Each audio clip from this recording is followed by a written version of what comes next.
শেখ মুজিবুর রহমান ও তার আত্মজীবনী নিয়ে ডক্টর আসিফ নজরুলের একাধিক আবেগঘন বক্তব্য ও লেখা রয়েছে অনলাইনে।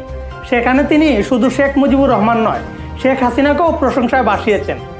আসিফ নজরুলের এমন দুই একটি বক্তব্য শুনে আসি। আমার জীবনে আমি যত বই পড়েছি, ধরেন আমাদের এই বয়সে আমরা খুব বেশি ইমোশনাল আর হই না আর কি। এই বইটা পড়ে আমি 4-5 জায়গায় কেঁদেছি আর কি। এবং আমি সুভাষকে একটা টেক্সট করেছিলাম যে মানে একটা মানুষ এত স্যাক্রিফাইজিং হতে পারে। এখানে বঙ্গবন্ধু 55 সন পর্যন্ত ওনার বর্ণনা দিয়েছেন।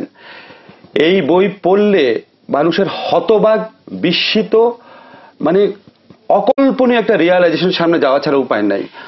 একটা নেতা, এত বড় একটা নেতা বাংলাদেশে জন্ম নিয়েছিল।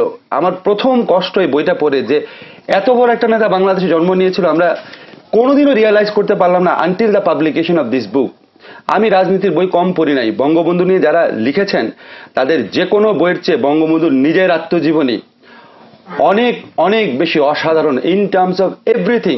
সাহিত্যমূল্য বলেন, ইম্পার্শিয়ালিটি বলেন, অবজেক্টিভিটি বলেন, স্টোরি টেলিং ক্যাপাসিটি বলেন। এবং আমি আপনাকে কি বলবো, আমি এই বইটা পড়ে আমার কয়েকবার মনে হয়েছে আমি একটা আর্টিকেল লিখি যে শেখ হাসিনাকে ধন্যবাদ, যিনি এই বইটা আমাদের সামনে হাজির করে দিয়েছেন।